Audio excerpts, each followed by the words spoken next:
this is the fabulous, the talented, the amazing Heather Butts from Health for Youth. Take it away, Heather. Thanks. Okay. All right. So I'm gonna hand this over. So our host for this event is Sarah Blas, and she is going to partner with the Eagle Garden, among other places. And so he's going to tell you a little bit about what he does and who he is. The reason why I'm concerned that I may get cut off is because I'm actually traveling to a farm in Jersey that is closing soon. And it is interestingly enough, it basically houses native plants. So if I get there and we still have a signal, I'll pop back on with video to be able to show that to you. But so that's what I'm up to today. But I wanted to thank the star of the show, who is John Gibbons, and he's the proprietor of Candide's Garden. He'll tell you a lot more about it in a minute.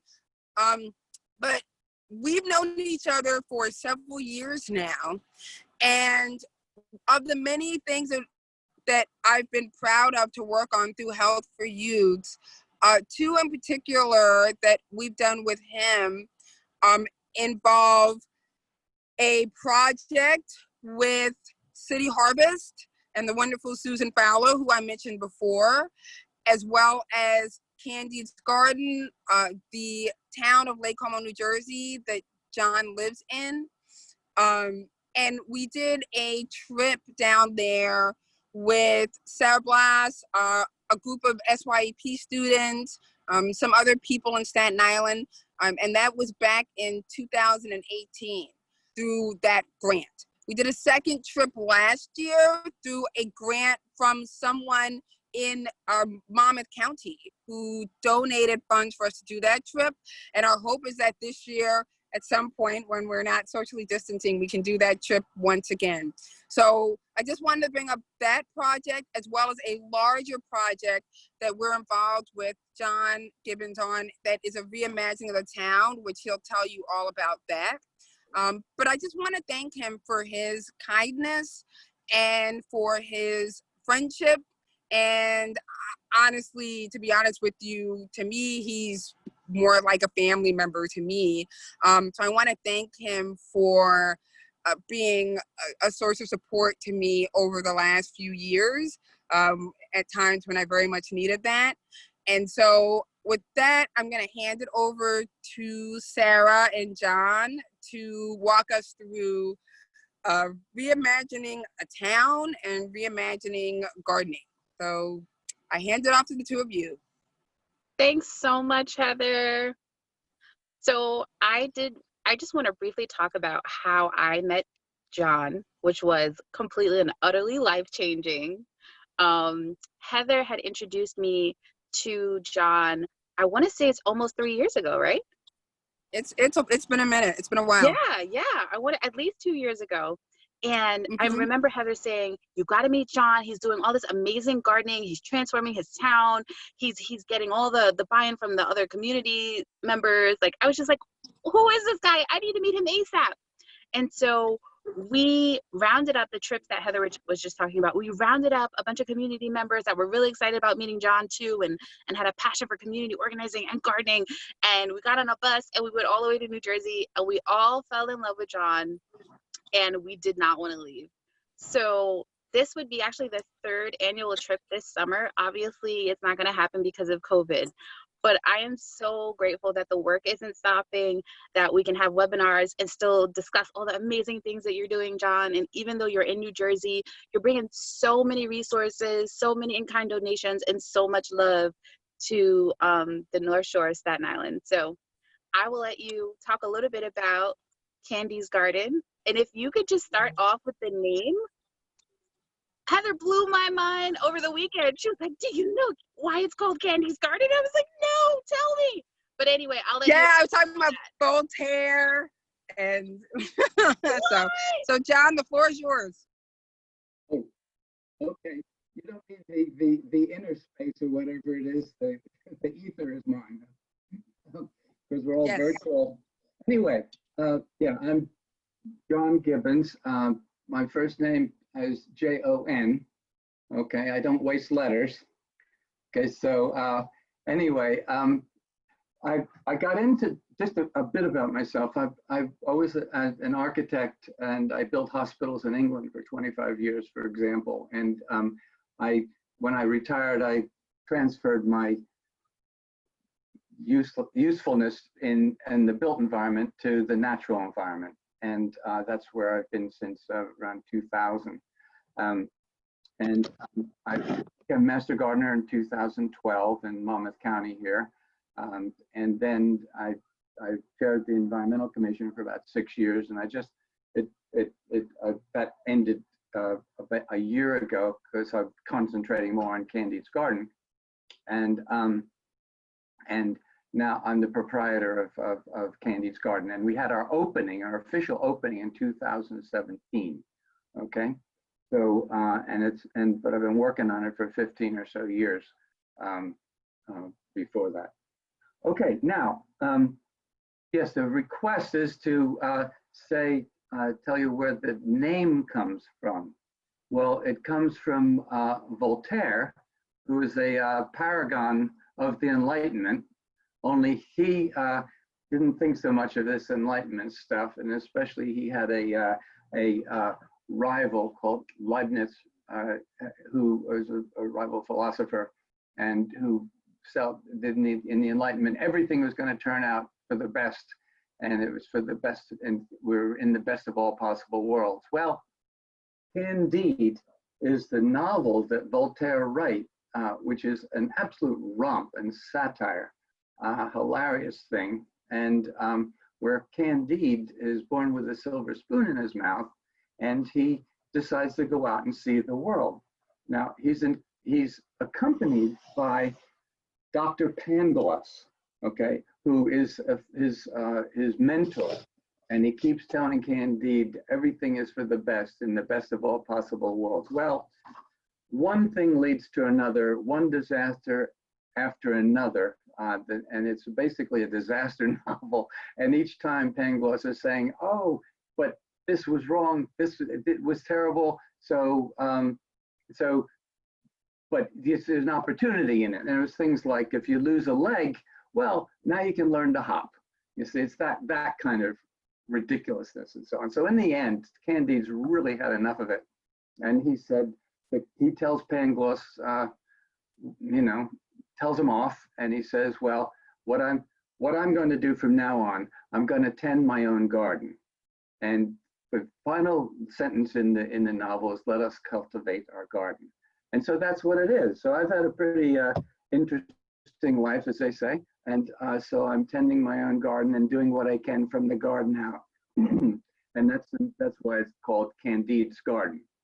And with any luck, maybe this will be the beginning of a new novel that, if we could resuscitate Voltaire, that he would write. What did Candide do when he actually decided to garden? Okay, so we shall see. Anyway, so that's the background why it's named Candide's Garden. Now, should I go on and give a thumbnail encapsulation of the garden? That's the next thing? Do that? Okay. Absolutely. Okay, now, the beginning of this is going to be the toughest bit, okay? There are two concepts which are very important, okay? The first concept is you go way up above the earth and look down on the earth and look into the earth. You'll see that where humans inhabit is a very thin crust of the earth. And that crust is very fragile and vulnerable. And if you look at Candide's garden, if you take almost an infinitesimal little speck, it's only a couple hundred feet square, and say, okay, what can we do? What are all the things we can do to protect and support that thin crust and preserve that thin crust? That's basically what Candide's garden is doing. okay? It has to do with that thin crust. It's an environmental thing, another way of saying it. The second concept is, in Candide's garden, we try to do everything, okay, to do that, to protect the crust, but not everybody can.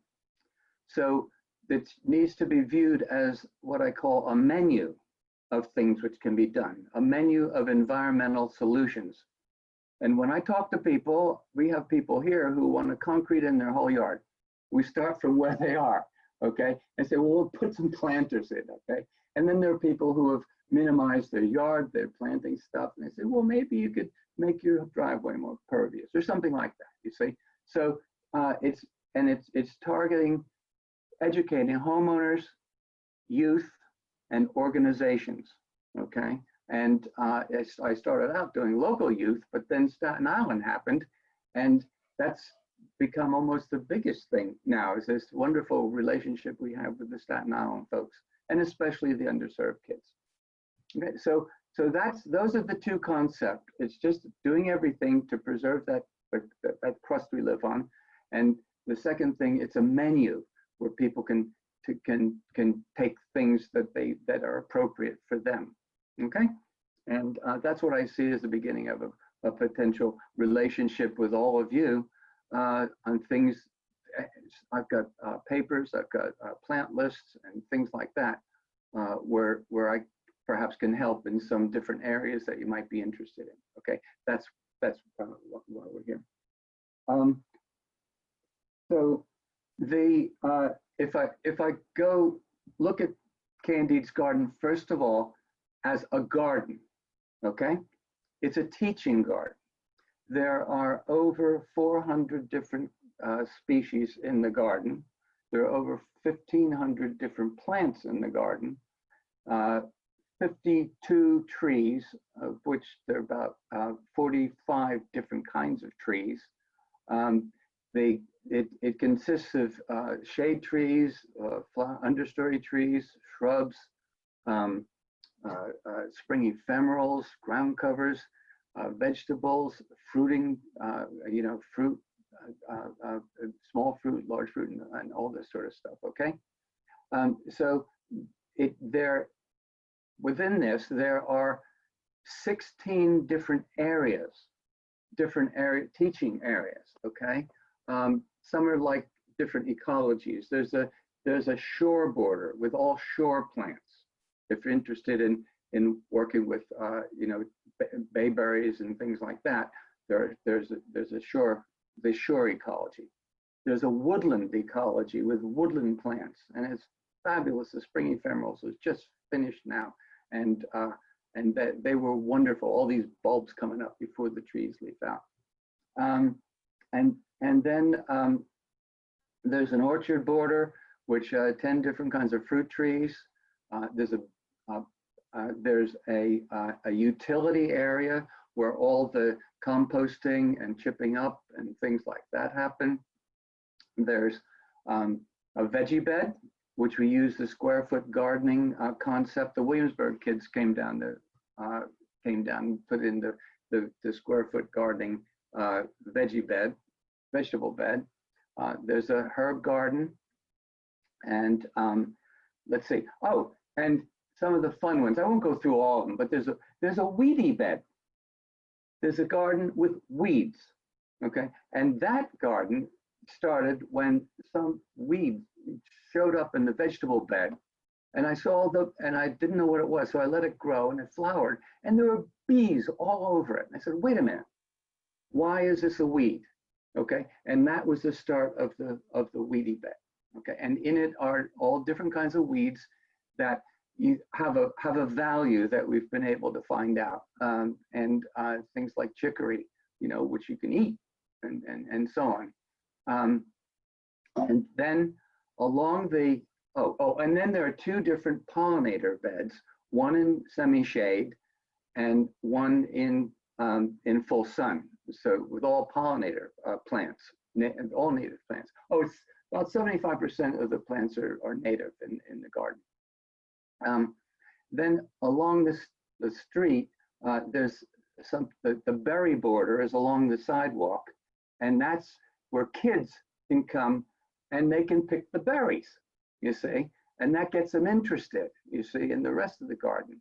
And one little kid's about 4 doors down, he leaves his cup there, and his mom brings him over, and he picks up his cup, and he's going to, this is when the blueberries or raspberries are there, and he picks up his cup. His mom says, well, come on, you're going to have these the berries for dinner, aren't you, right? So he picks a berry, he looks at the berry, and he does the cup, but he has never put a berry in it yet in 3 years. So, you know, this is what it's about. Then the other one is the curiosity bed, which is plants that either have very unusual names, like coastal dog hobble and hearts of bursting and toad lily and things like that, or they have really unusual flowers like the button bush, which is a lovely bush, and crocosmia and things like that. So then, those are most of the beds, all right? So and that's the garden aspect of it, isn't it? There's a second layer to this garden, and that is what I call the community context. The garden is on 2 streets with an intersection, okay? So anything we do to a yard or a property intersects and interacts with the community. Code enforcement, think, okay?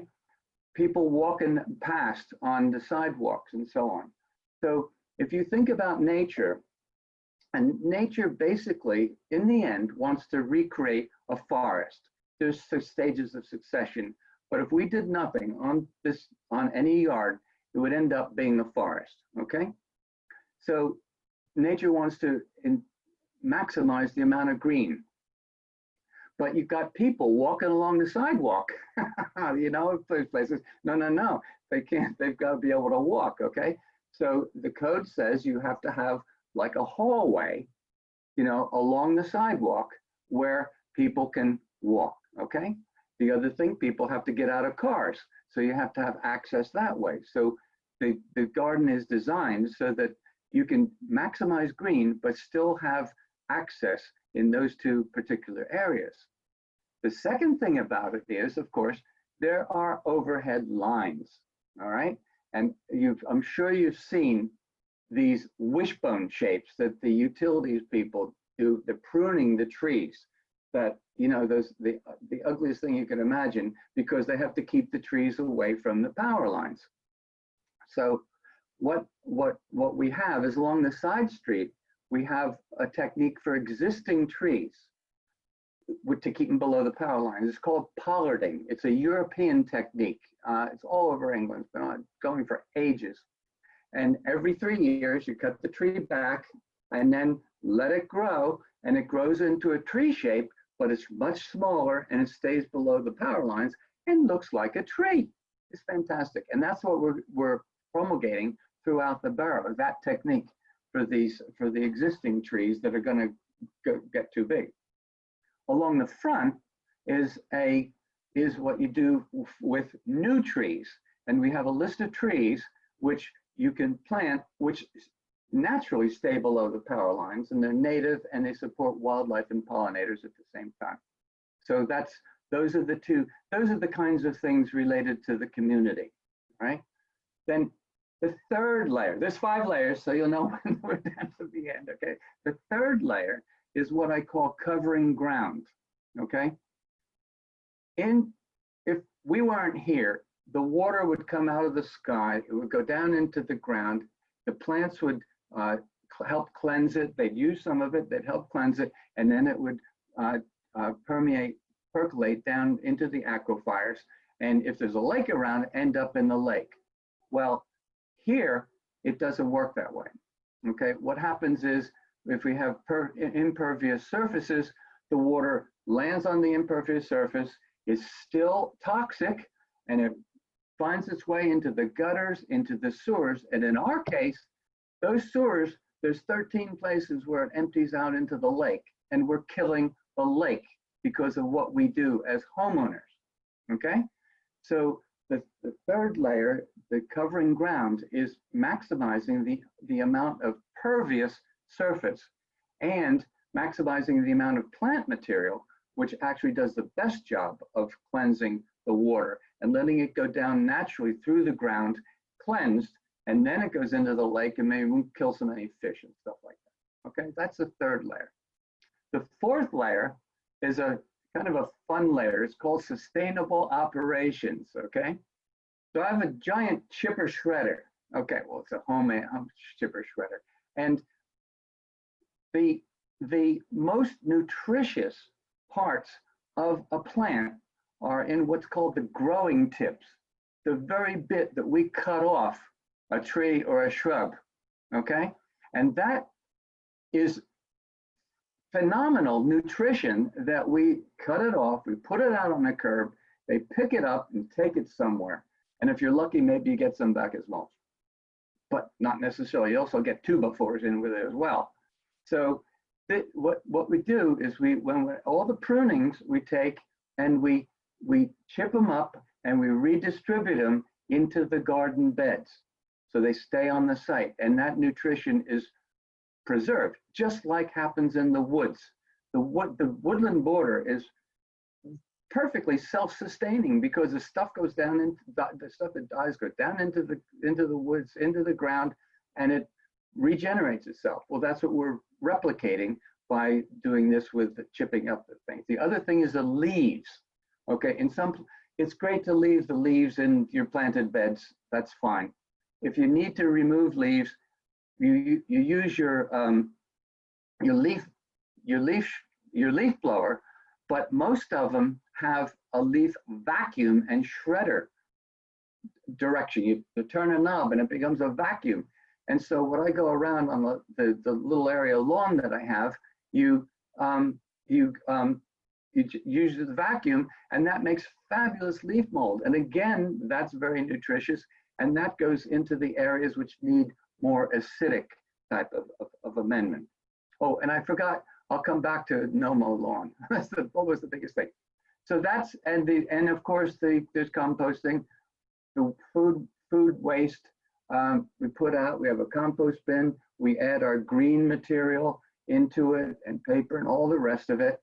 That eventually goes into the vegetable bed. And last year, the Williamsburg kids emptied out the composter, put it on the veggie bed before they planted the stuff, you know, so they saw that cycle. And then of course we pick the fruit, the vegetables, and that takes an enormous amount of nutrients out of the garden. So we've put those nutrients back through the composting, and then we eat the vegetables and the cycle continues. So that's a sustainable operations. I think I'm going to come do there's an area which is called the no-mow lawn. You do not mow this grass, okay? And this is a real winner. You basically have a mixture of 6 low-growing fine fescues, and it's put out. The original ones were put out by Prairie Nursery, but other ones have their products called Eco Lawn, Low Grow Lawn, things like that, you know. And you plant it, and there's a combination of running fescues and clumping fescues, which make a nice pattern, you know, integrated pattern. And there's some that are very small, which is fine, and some that go a little higher, but they flop over. So if you can get past the idea of the visual of a crew cut lawn, which is what we have normally, and you have this very flowing lawn that you do not have to mow. Now, that means no chucking carbon dioxide into the air. It means, and the native fescues, they're used to living in the area, so you don't use insecticides, you don't need any fungicides, and they don't need water, and don't dare fertilize it because you'll only encourage it, you see. So, and the only thing you do, if you plant it right, it then stifles the weeds, and you have a very low amount of weeding, but you do have some weeding. Okay, so as far as the sustainable operations, no mowing. you see, which is a biggie. And then the last one, which I won't dwell on too long, is the soil, where everything comes through. We're coming back to the crust now, okay? And the thing is doing as little as possible, respecting what's in the soil there. Here, it's slightly acidic, but you make the minimum amendments for the different beds. For instance, in where the blueberries are, I have to put some soil acidifier on it. It's not acidic enough for blueberries. In the orchard, the soil is not alkaline enough, so I have to put a little lime in the orchard. But the rest of it, you leave as it is as much as possible. So that kind of brings us back to the thin crust. And I don't know if you can see this. Here's a drawing that an artist, you might have heard of him, David Macaulay. He did How Things Work in Cathedral and things like that. He was one of my students at Rhode Island School of Design, and he's just completed a drawing for me because he liked the idea of, I like the cut of Candide's Garden's jib. And there's Voltaire pulling the overhead wires up so you can see the garden, okay? And there are the 5 layers, the landscape and garden layer, the community context layer, the covering ground layer, the sustainable operations layer, and the soil layer, okay? So that's it visualized. And then here is taking those individual layers and putting them together, and I've added more detail to each of those layers, basically going over what I've just said, but in more detail. So this is what we're using, and this comes into the community side of thing, remaking the town. These are the requirements for people getting certificates for making environmental improvements 1 yard at a time. We're calling it the patchwork for wildlife. Now, you know about the problem with the bees, you know, they're disappearing, honeybees are disappearing, and we want to encourage existing, you know, native bees and things like that. Well, they've been doing this for parks and for golf courses and for farms. That started, but there's almost nothing done yet with suburban communities. And in our town, we can't create a central park. You see, we have to create our pollinator areas inside each individual yard. So we're going to be giving out certificates for people who use this menu. This is the menu of environmental operations that you can do, improvements, and we'll be giving out certificates to people who do something, small certificates, medium certificates, large certificates, and I don't know, whatever, okay? So that's leading into the visualized, you know, reimagining the town. One of the things that we're doing to make Lake Como more of a destination than a pass-through. I'll just go to take a second on that. Lake Como, really, there's no there, okay? It's just a cutout, which a bunch of homes, basically. There's a main street, but there's not much there. And coming through Lake Como are 2 streets where people race from North Jersey, New York, wherever, race from the parkway to the beaches, okay? And it's quite a raceway, okay? And Candide's Garden is on that raceway, you're saying. And the second thing is we're bracketed by 2 large, let's nicely call them entertainment areas, okay? And between them, we have kind of a raucous promenade, okay? So what we're looking at is changing a town from a little noticed pass-through to what we call a distinctive destination. And we have 6 different environmental destinations that we're working on. Candide's Garden is the first one. It was opened in 2017. The Patchwork for Wildlife, we're just working on, just starting now. There's the pathway to the lake. Oh, wait a minute. there's the Lakefront Fun and Wildlife Park, which the Williamsburg School for Architecture and Design is doing the design for. They have a final presentation on June 5th to the council to have a fun and wildlife park, which is in the best tradition of our national parks, you know, recreation and nature, fun and wildlife. And that's the next back one. And then there's the pathway to the lake linking Main Street with the Fun and Wildlife Park.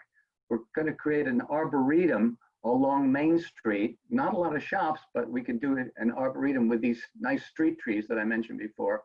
And the last one is the stormwater management area, where we're putting in rain gardens and pervious pavers for the bicycle racks to collect the water from the parking lot, from the Borough Hall, would you believe, and cleansing that. So even the council can get on board with this. So and we're working to have that incorporated in the town's master plan, to go from a little notice pass through to a distinctive destination with Candide's Garden as the jewel in the crown. And that's pretty much all I had to say. And that's a very large nutshell, but it's not a simple garden. It's not one you go to and you kind of look at the flowers. You know, it's not like that. It's dealing with the crust, this thin, fragile outer crust of the earth. So I can take as many questions as you like. Is that the best thing? You want to take some questions? Yeah, actually, I have a comment about the piece of the garden with all of the different whimsical names of the plants. Yes. That's actually my favorite part of the garden. It's decently hard for me to say. Can you talk a little bit about that idea and how you choose the names of the plants? And the curiosity bed. Yep, in the curiosity bed. Yeah, that's just a pure piece of fun, you know, like yeah, because there's, oh geez, if I try to think of it's just, there's no ecological impact with this, like the shore border and the woodland border and stuff like that. No, this is just for kids to get them interested and curious, and then you can go on to other things. There's oh God, I can't think of a single one now, but there's all sorts of interesting ones. Spider plant, cleomes are in there. They're fantastic. They have a good name and a look. Oh, and sourwood. There's a sourwood which is lovely, and then there's Escalus pavia, bottle brush buckeye, you see, which is like a shrubby buckeye, and it has these candles of flowers on it, you know, like that kind of thing, and so on. So anyway, Sarah brings her crew down last summer, and they've everything from 5-year-olds to teenagers. Okay, so we're walking. I'm sure as I started off, and they said, "What do we say with that kind of range of kids?" You know. So I started, and so I started saying, "Well, look at this. Here's something called a rattlesnake master. That's a plant, you know." So and it had some of last year's growth. I picked it off, and the kids were shocked. Said, "What? You picked that? You picked it?" I said, "Yes, I picked it."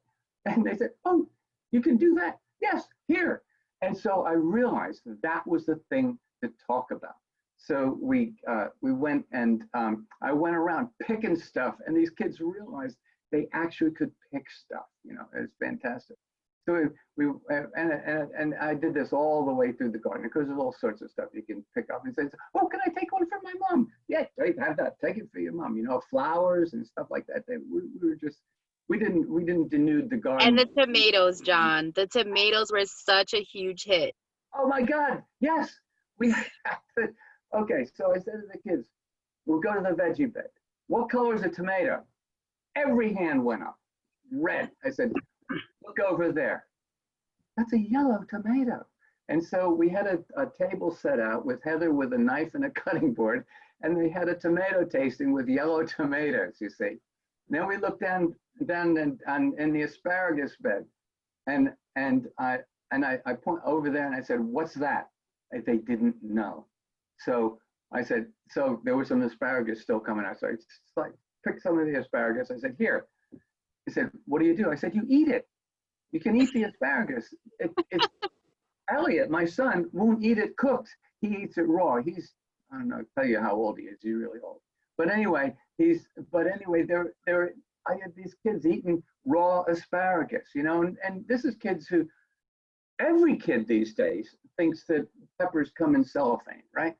So no, they grow like that. You see, the mayor came by last winter and he said, after June, I don't know if you know much about asparagus, but after June, the asparagus grow up like ferns. And some of them, the females, have berries on them. They're beautiful. You should put asparagus in with your flowers, So anyway, the mayor comes by and says, "What's that?" I said, Mayor Higgins, those are asparagus." He said, "What?" "Yes, that's what you do when you leave them, you see." So this spring, you can guess what I did. He got a bunch of asparagus, you see. That now here's what you eat, okay? But you leave them in June, you let them go. So the poor asparagus have a life to live, you know what I mean? After you've taken so much of their nutrients away, So is that, I think that's it. It was picking the flowers. They go, "Oh, no." Then these teenagers, they know everything, right?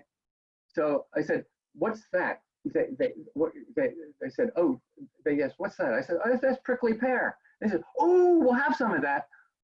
How many hands went down and picked up? Now, prickly pear, it's a cactus, okay? And you pick that and you spend days pulling the things out because you can't see the little prickles. The big ones you can see, but the little ones you can't see them. And so was it you, Sarah, or one of your pals spent the rest of the time picking the stuff out of the kids' hands? That was Heather. She Heather was methodically got tweezers and spent about, I want to say, 30 to 40 minutes picking out prickly pears. But you know what? It was a learning experience for everyone. And maybe, I don't know. None of the parents were mad. So, I mean, hey, all's well that ends well. Oh, totally. And the thing is, of course, that this is cactus. And you ask somebody, "Well, where's cactus grow?" Arizona, of course. No. It grows on Long Island and Sandy Hook. It's prickly pear, Opuntia or Opuntia. Yeah. So anyway. My favorite quote from the children was, "You only find a cactus in the desert. What is it doing here?" Yeah, that's right. So and it's right in the intersection. This I think is lovely. It's in the intersection between the curiosity bed, because it's a curiosity plant, and the shore border, because it's a shore plant. And that's the one plant that knits the two borders together. They're on the corner, the intersection. So yeah, so that's that's what's there. It's too bad you can't see it, in real life, but you can if you want to come down and have a look around. I'm here all the time. I'm retired and I'm out. I'm weeding, and as Heather says, once in a while you can just let it weed for a little while, John, it looks like we have a question from the fabulous Susan Fowler. Can we do this on Staten Island? I'm doing it myself, but without any help or structure.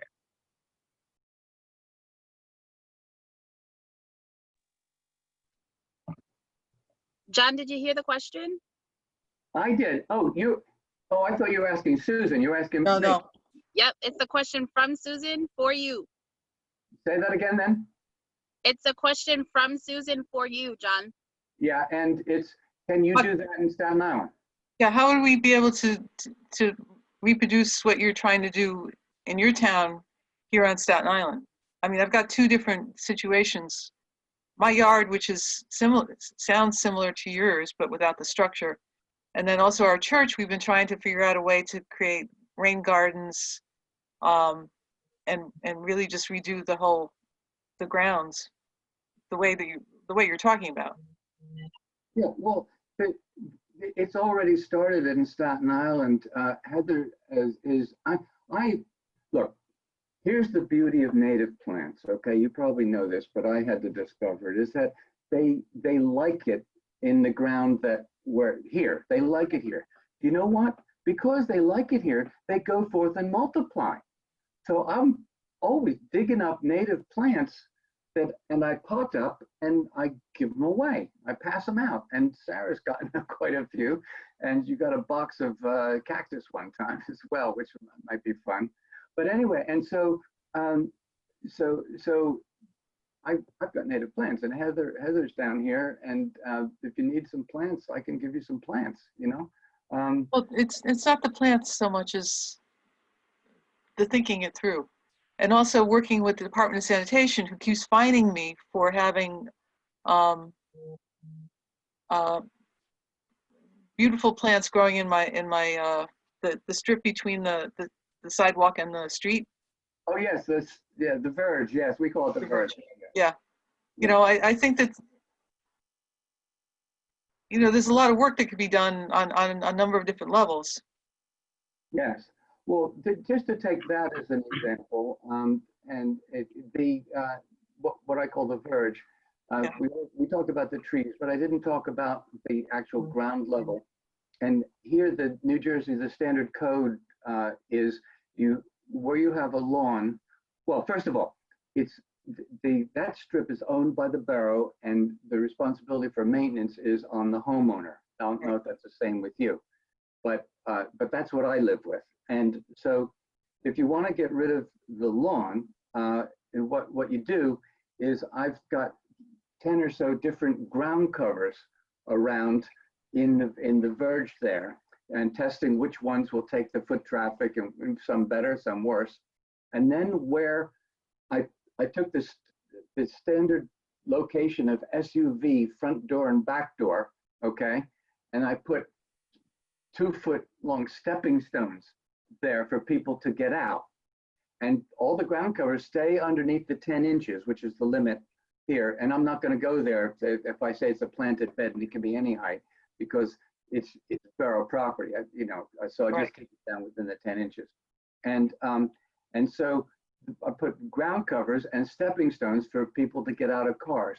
And if you have the trees separated by 12 to 15 feet, then that helps discipline the parking, because if you have a 3-space parking row, what people get lazy, and you have 2 cars in those 3 spaces. If you have the trees there, it helps cars decide that they want to park, and the stepping stones help them park where they're supposed to park, and it's more efficient with the parking. And that's where we're going with this, with the town, and we have to. Well, we don't have to change some ordinances. We have to change some attitudes, because some people say you shouldn't have anything there except grass. The big problem is a tripping hazard. Well, you don't put things which are woody, but things which are floppy, they can't be a tripping hazard. You see, so that's kind of where we are on that. It's mainly an experiments, trying out different ground covers. Now, let me give you an example. Virgin's bower, native clematis, okay?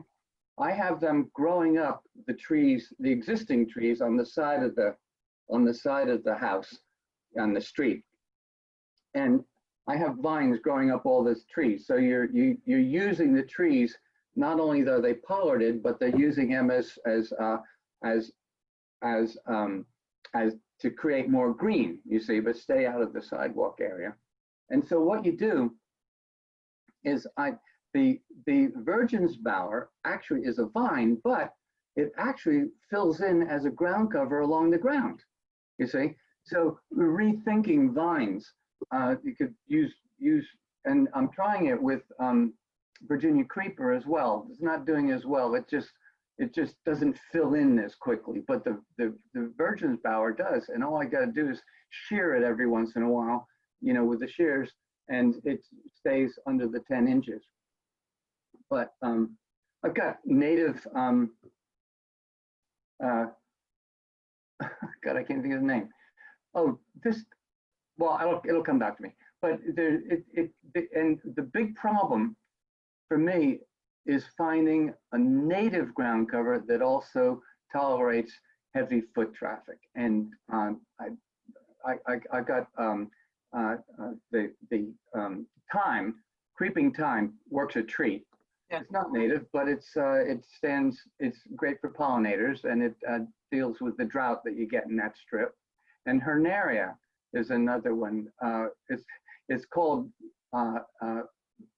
common name is rupture wort, and that does very well.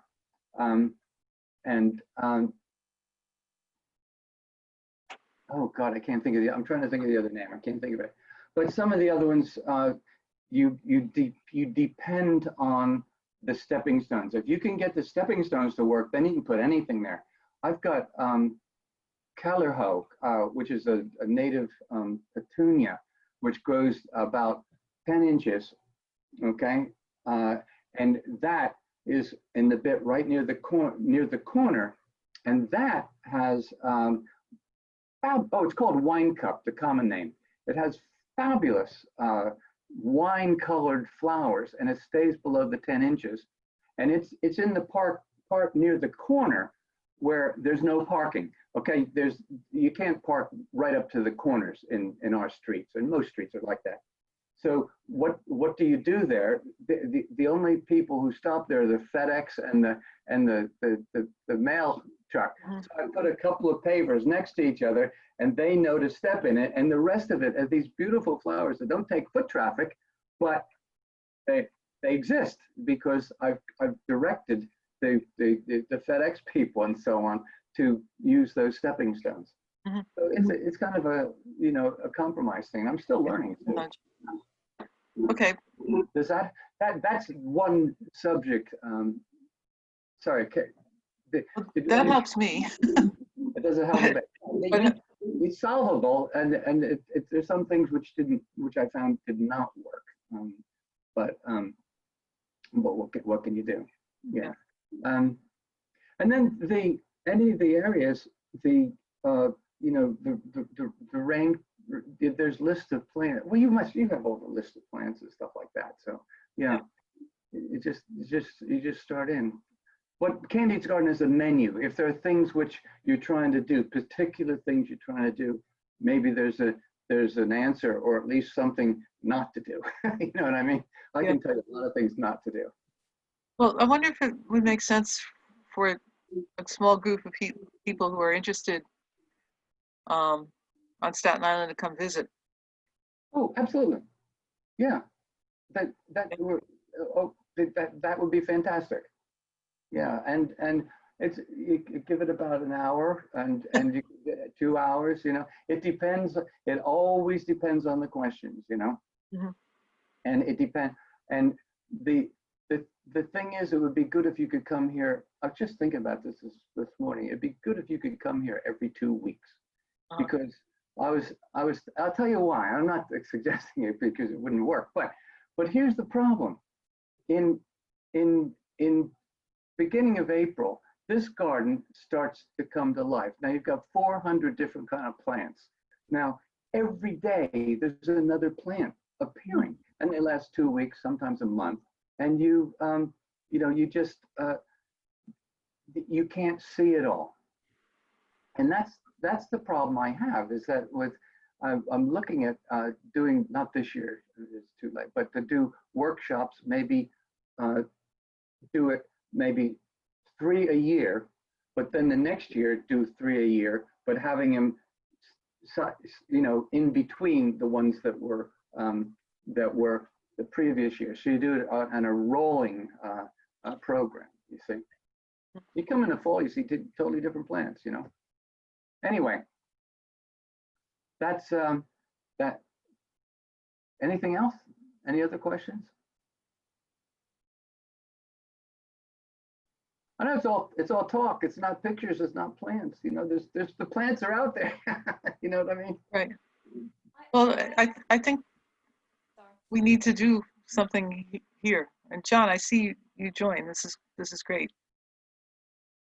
You would be one of the people who I think would have to come and help us figure this out. Sure. Yeah, I'm happy to come up. Yeah, because Heather's working on a number of different gardens, and Sarah is working on too.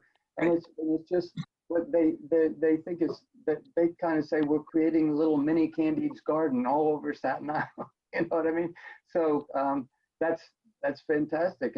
And Candide's garden is one kind of thing, and I can't see anybody making a total Candide's garden. It's probably not worth it. You know, this is the encyclopedia, and then people have their own garden designs and what aspects, what things they want to, you know, what things they want to do. I think so.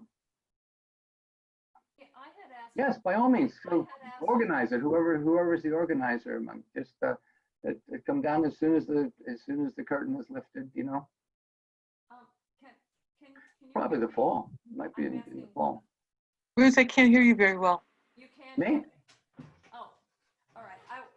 Well, I don't know. Let me see. Maybe my volume isn't turned up. Let me just look. Oh, my volume's way up. I just wanted to ask about a website. You have a website? Is there a website for Candide's Garden? No, but I have an Instagram. Okay. Okay. And that is devoted to flower plants by month. Okay. So last year I went through the entire year, starting in February, and just photographed what was going on each month. So if you look at that in order, you'll get most of what's blooming on up to Christmas. Okay. And then there's a Facebook page also called Candide's Garden. So you can search for it and find it. Yeah. And I'm just getting back to adding more material to it. Heather keeps producing more material than I can add to it. She's faster than I am. And if you look at some of her stuff, her sites have a lot of things on Candide's Garden as well. And I can't figure out how to get to it, like Health for Youth and some other. Do you know some of those things, Sarah, that Heather on some of the sites? I actually just put in your Instagram into the chat. So if anybody wants to check out the photos that you were talking about, you just click the link there. Say that again. Your Candide's Garden Instagram, I just put the link inside of the chat. So everyone can access your Instagram in the chat. Okay. Yeah, cool. And the same thing, you can do the same thing with the Facebook. And the Facebook's more things with things like articles and reposting things and so on. But the Instagram is purely plants. Good. And I almost had a website because the Rutgers graphic design students, a couple of seniors in the fall, said they're going to do a website for me as an internship, you know. And then the virus happened and they disappeared. So, oh well. We'll have a website one of these days. Are the Macaulay drawings available in any way? The which? The drawings that you showed us, the David Macaulay, are those available in any? Yeah, I can show you those. Yeah. I can send it to you, Sarah, or send it to Heather, whatever. Yeah, either one. Yeah, I can do that. Yeah. And like a plant list, you know, you want to list of street trees that fit under power lines and things like that. But whatever you know, it's all there. It's a menu. Yes. Hi, John. I have a question. This is Dan Chilton. Can you hear me? Yes, I can hear you. Okay, great. I've been managing the Westervelt Garden for a while now, and there's really two different general programs area. We have some raised beds where anybody can do anything they like, but there's a very large portion that is maintained by NYRP. And I'm wondering if you know anything about NYRP and their philosophy of what to grow and how to grow it, because it's occurring to me that natural plants that are easy to maintain and have good ground cover and have some of the characteristics you're talking about, that might be ideal. And I'm wondering if it's worthwhile to begin a dialogue with them to start rethinking the way they do these edge plots. You know, there's some stuff, there's some areas in the perimeter of the entire property that they maintain. Maybe it's 6 feet deep, maybe 75 feet long on both sides. So there's quite a bit of discretion on their part as to what grows in our garden. And I'm wondering if you have any thoughts about, you know, a situation like that where there's an owner manager who makes some of these decisions. We have some discretion over what gets planted where, but not as much as I'd like. And you just kind of opened up a door of possibilities for me in this discussion. Oh, you're welcome advocating. The thing is, forgive me, I don't know what NYRT is. What's It's the New York Restoration Project. It was originally started by Bette Midler, who became very fond of the community gardens that were grown in vacant city lots. And when Mayor Giuliani decided he wanted to sell those lots, the gardens were in peril. And so she set up a group to save the gardens. And there are about 50 some odd NYRP gardens in the city.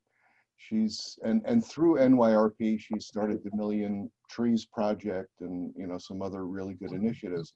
But the whole idea of a native, you know, plants growing easily and doing ground cover and having certain characteristics sounds very appealing to me, especially if they're good pollinators and are bee friendly, and, you know, and that they don't have these unintended consequences, sometimes invisible consequences. Do they know much about natives? I mean, where are they on that, in that development? I have never had a discussion with them about that. And since I'm pretty plant ignorant, I help manage the garden. I do landscaping pretty well, but you know, I forget what a forget-me-not looks like, you know. So I'm not one of those people who guards. My wife has the green thumb, but just to be able to identify plants and say, oh, that's native and that's not, is not a skill I have. But you know, maybe NYRP could do that. I'm wondering if you've ever been asked to talk to, you know, our larger organizations, you know. Well, I belong to the Master Gardeners Speakers Bureau. And I give talks all around Monmouth County and sometimes a bit further afield. One was down in South Carolina at Dato Island Conservancy. But I have a number of talks. One is, for instance, on native plants, and it's native plants. I call it at the shore. It's this, you know, this strip of land that's fairly wide that goes up the coast, and so it doesn't deal with hillside plants and things like that. You know, it's the area we live in. And I have one on a companion one, which is on native pollinators. And then I have a talk on Candide's garden, and then also a talk on the environmental vision for the town. So those are the 4 basic talks that I give. And possibly the native plant one, and it looks at them from an environmental point of view, and it well, let's go to the garden center and buy some plants, and what things you look for at the garden center now, you know, as a normal, as an average person, and then going up the ladder to more and more environmentally important things, and pretty much working toward securing our food supply, which has to do with the bees and the pollinators. So, yeah. So anyway, I'm happy to talk on that, on whatever arrangement you like, depending on where these people are. Okay, I'll probably try and open a dialogue and maybe we can set something up. I'm going to reach out to some of the locals that I know. This downtime with the virus might be a perfect time to start rethinking what we do and how we do it. So thanks. You give me some ideas. Well, here's a thought. You know, the best time for planting is the fall. So, you know, and you get good deals from the garden centers in the fall. So maybe the timing will be good for all of us. You know, get Sarah's kids down here, and you have a group of you want to come down separately from that. That's fine. The fall, maybe things will be a bit better. Sounds good. Okay. Thank you. Yeah, thank you. Cheers.